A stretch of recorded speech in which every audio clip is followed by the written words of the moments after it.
Turn it up. There it is, Canterbury winners of the grand final. The fabric of this club was built on a history of great eras and winning premierships. The brilliant Terry Lamb. I needed to come to Canterbury to win a comp, and that's what I did. Halligan, has there been a more important kick for Canterbury? It was basically the epitome of what we were supposed to do. O'Neilly wants to have a bit of push and shove. For me, it was coming here and making a mark at this club and hopefully making the club proud of me. We had key leadership on the field in many areas. You look at the Mortimer brothers, the Hughes brothers. It was almost like everybody just waltzed on the field and we knew what was going to unfold. Oh, beautiful pass to Mortimer. It's a try. That was magic. We liked to entertain and throw the ball around when we played, but then along came a really tough pack of forwards under Warren Ryan. They ended up with the title of the Dogs of War. Warren Ryan changed the whole dynamic of our football. It was more about defence than attack. Comes after the blue and white ring of defence. The Dogs of War made sure that if you came to Belmore and you wanted to win, you got hurt in the process. Down to the ground he goes in a vicious tackle. I hated coming to Belmore and play. It's quite an intense and intimidating place, so to actually turn the tables and arrive here in '94 and join that sort of crew. Oh, the entertainers! This wasn't a club that made defensive decisions about waiting for the other team to play. You got up and made the decision so the other team couldn't play. They'd never say die, these guys. Ruthless. That was easy, mate. It was ruthless. We just kept going. We're coming at you. Here's O'Mealy. He's gone straight over the top. Know your role, do your job, have a presence, and earn everything you get. The dogs have won it. When you lay that success down, then anybody that wants to pull on a Bulldogs jumper, you know that you're in a place that expects nothing but great results, and you try to make sure that you can live up to that. What it means to me to wear the Bulldogs jumper is I've earned the jumper, I've worked hard, got pride in it, and I've got pride in the community. I don't doubt that these guys are going to want to win a premiership to look back and reflect and say that part of the great tradition of the Bulldogs was upheld by us because they've got a rich history and we've got to make sure that we make it richer. Welcome back, Turn It Up. It's back. Look at everyone cheering at home. And what a guest, the great Mark O'Mealy. Ogre, we just saw that, the Dogs of War, how tough that club is. Some of your toughness and your one-on-one battle, in particular with Bryce Gibbs when you was at the Tigers. Talk us through that. Now, was this all premeditated, you going at Bryce and him going at you? A little bit. 05, they won the comp. We didn't make the finals. I had Mace and Nate and Braith and these fellows telling me, you know, the next crop were coming through, take your Origin jumper, Australian jumper. The week before, we had a bye and I'd done something wrong and I had to play reserve grade. And folks, he goes, there's your punishment. You're playing 80 minutes reserve grade. Boys all come watch while I had the bye, winding me up. And Anzac Test was about to get named and yeah, they just kept feeding it and I just kept probably wanting to listen to it and bought into it. Ogre, where's the nickname come from? When I was we can obviously see why, but who christened you? Yeah, gorgeous. Yeah, awesome. When I was at Norths, in Northern Eagle, I was at Norths, it used to be on, pretty easy. And then when I started making it through the grades at NRL, it was either Adam Muir, Jamie Goddard, Paul Stringer. We always hung out together. And back then, we didn't have towels and that in the gym. And you just go wrestle suit to wrestle suit, on the bench, off the bench. And, you know, I perspirate pretty easy. You're a sweater. You're a sweater. So, yeah, so sweater, and it just went you like a big sweaty ogre. And then it stuck. It stuck. Oh, and then once, as a kid, once you try and get rid of it, you know the story from there, it just rolls. Well, you played front row in the 90s as a teenager. What was that like? Yeah, awesome. Mate, 17, it was awesome. Yeah, I couldn't ask for anything more. I was just lucky of family circumstances. Dad's youngest of 13. His nephews are older, so I had such... Growing up, being the youngest of that sort of family, I felt a lot older. So for me, when I debuted, I thought I was probably 21, 22. I'd grown up in the country and stuff like that. So for me, I didn't really didn't really know my age, if that makes sense. You're always the intimidator. Was that evident for your juniors as well? No. Maybe a little bit. I was just a big kid when I started in under-10s, scoring tries and stuff. But yeah, I probably got questioned through that. I had to go and train and do a lot of boxing training and get asked a lot of questions over and over and over. And that probably instilled my toughness, if that makes sense. That Origin clip, were you yelling out at Mick Crocker? Because you and Croc used to go at it. Look at this. Petro, mate, Petro would get a year now for that. What happened there?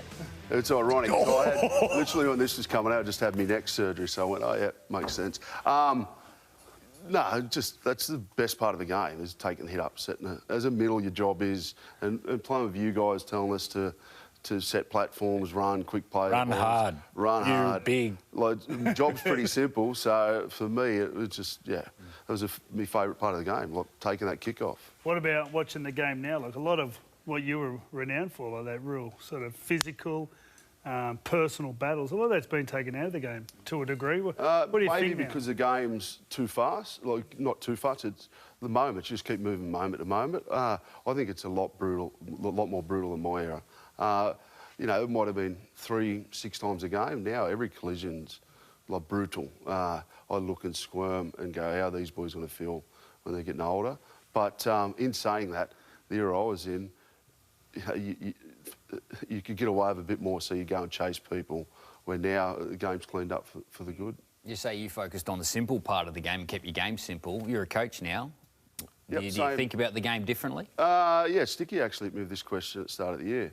How do you coach? Do you coach how you want to be coached? I try and just help kids. You know, we've all got a story, and there's a lot of stories. If I can help them define their role, give them just individual positional trademarks to work on, then I think that can benefit them with a lot of repetition. You can't get bored with the basics. The basics, you know, today's final series, it's going to be our game this afternoon. It's just going to be, they're going to grind, high speed, high completion rate, and just go at it. And you know, if we can instill that into the next crop, then it's healthy for the future, and it gives them a leg up when they're coming through our systems. You had some health dramas in the office. I don't think anyone knows about this. I kept it quiet until Mace found out. Willie.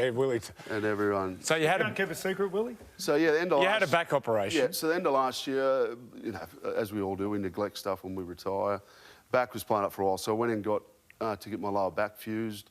I woke up and in emergency with, yeah, just some delusional stuff going through my head, and seeing the family and some really close friends and that by. So throughout the surgery, my heart stopped twice. So you died?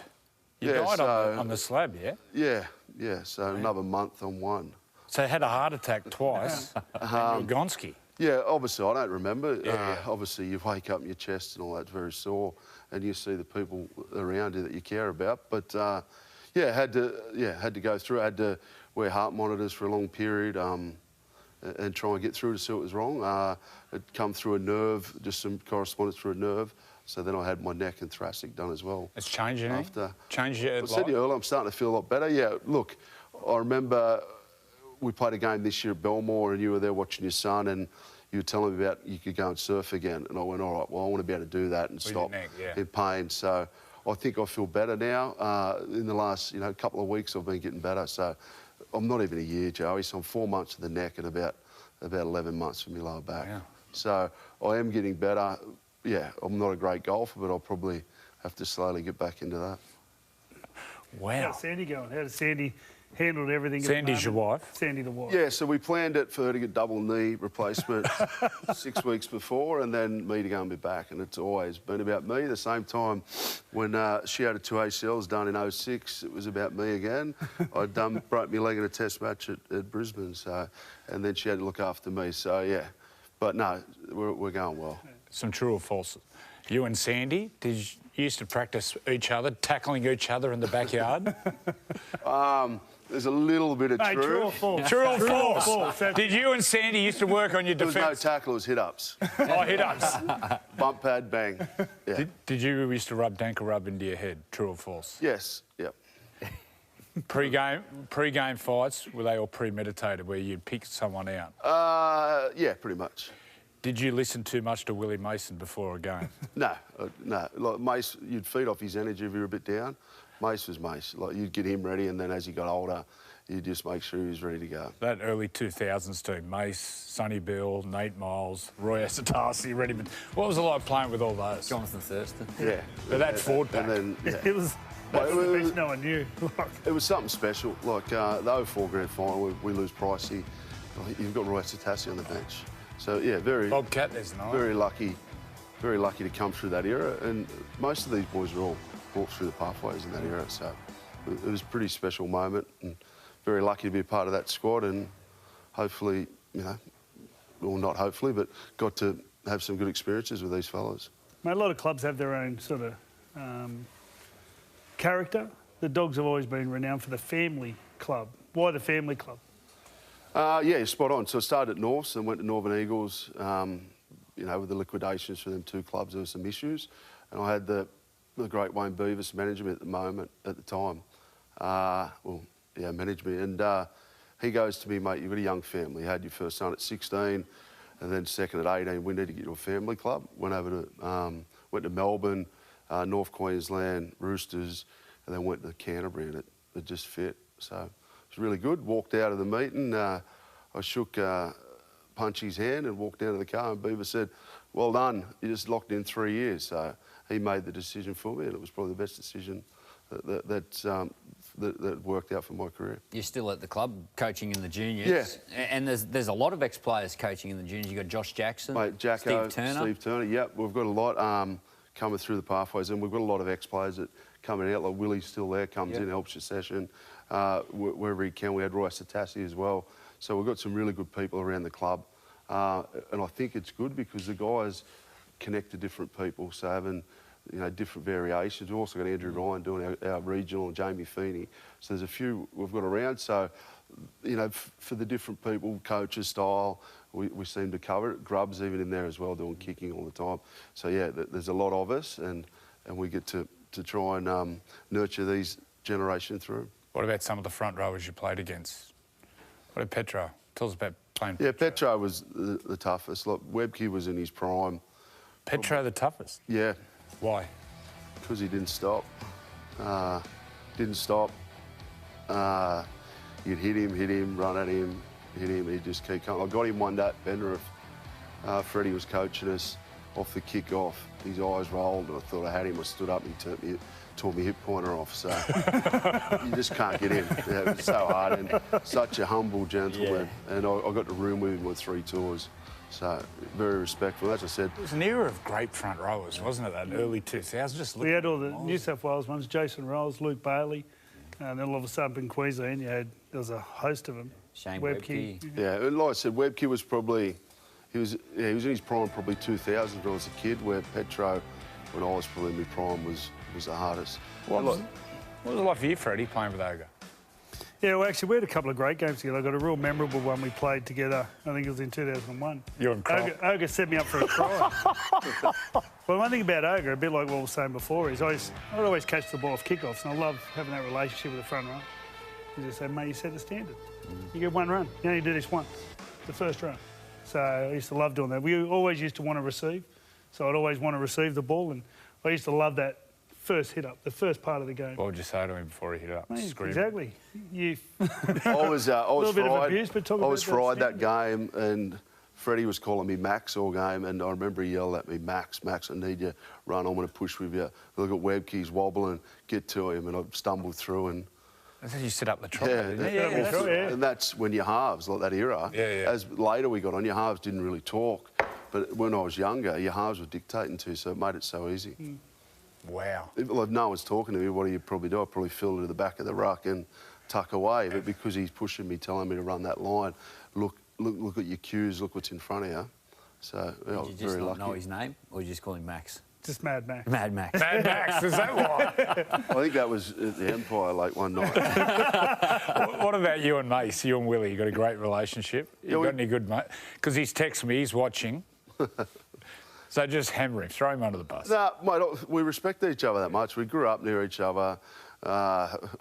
Played in so many teams together.